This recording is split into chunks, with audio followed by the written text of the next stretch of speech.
Bienvenido a la clase número 6. Ya estamos en la sexta clase de esta materia que se llama Soteriología, la doctrina de la salvación. Casi que estamos a la mitad ya. Clase número 6. La resurrección y la victoria sobre el pecado y la muerte.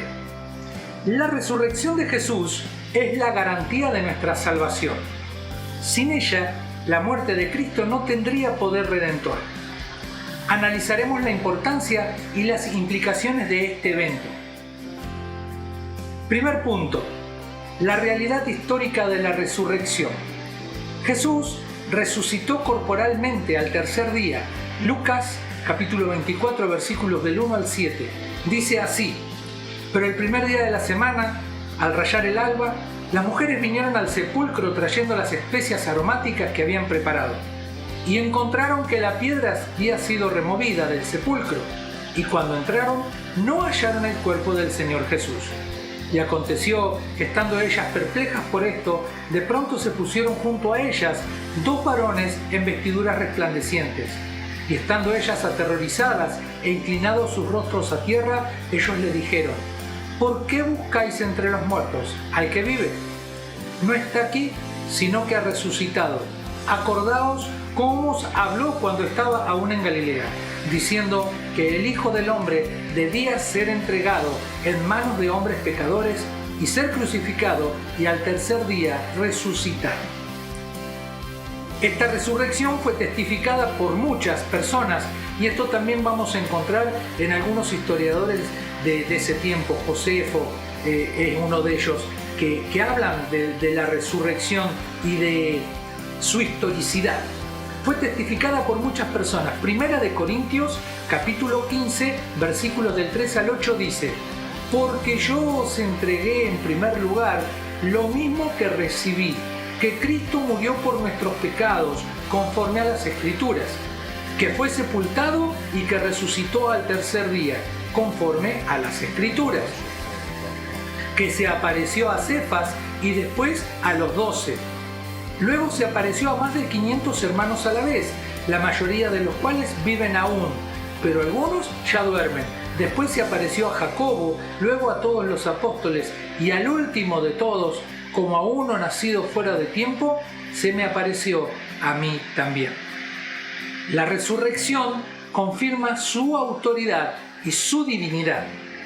No solamente hombre, sino Dios. Punto número 2. La victoria sobre el pecado y la muerte.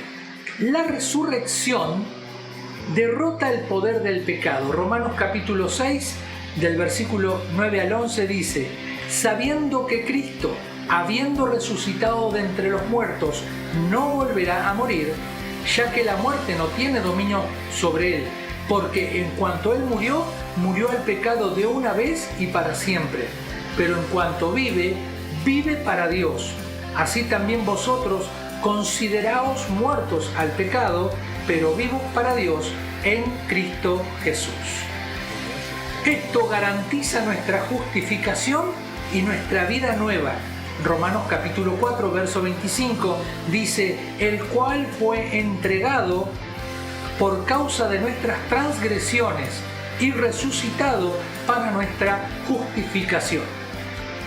Él es la primicia de la resurrección futura de los creyentes. Primera de Corintios capítulo 15 versículos 20 al 22 dice así: mas ahora Cristo ha resucitado de entre los muertos, primicias de los que durmieron.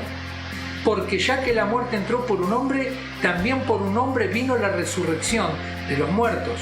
Porque así como en Adán todos mueren, también en Cristo todos serán vivificados. Tercer punto.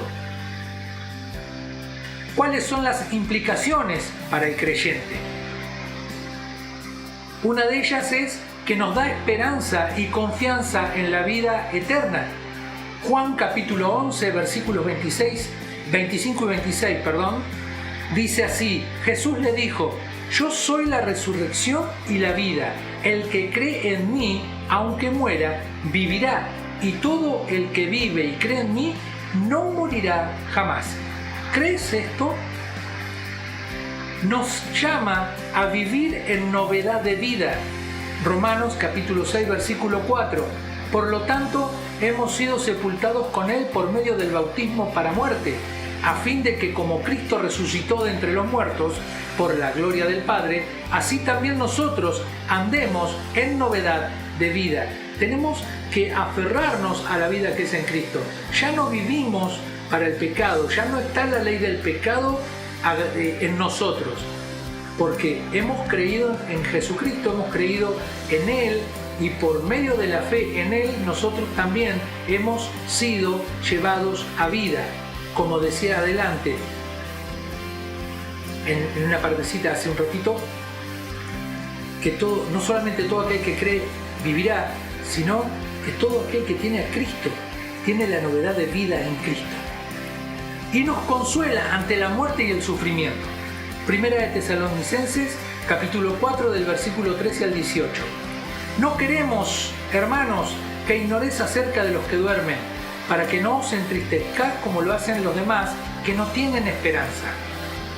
Porque si creemos que Jesús murió y resucitó, así también Dios traerá con Él a los que durmieron en Jesús, por lo cual os decimos esto por la palabra del Señor, que nosotros los que estemos vivos y que permanezcamos hasta la venida del Señor, no precederemos a los que durmieron. Pues el Señor mismo descenderá del cielo con voz de mando, con voz de arcángel y con la trompeta de Dios, y los muertos en Cristo se levantarán primero. Entonces nosotros, los que estemos vivos y que permanezcamos, seremos arrebatados juntamente con ellos en las nubes, al encuentro del Señor en el aire, y así estaremos con el Señor siempre. Por tanto, confortaos unos a otros con estas palabras. La resurrección de Cristo es la base firme sobre la cual se sostiene toda nuestra esperanza de salvación, pues esta nos asegura vida eterna y victoria definitiva sobre el pecado, sobre la muerte y sobre todo aquello que nos agobiaba en este mundo. Gracias, hasta acá, gracias Señor. Hasta acá la clase número 6, estamos viéndonos, si Dios lo permite, el viernes que viene. Gracia y paz de Cristo a tu vida. Chao.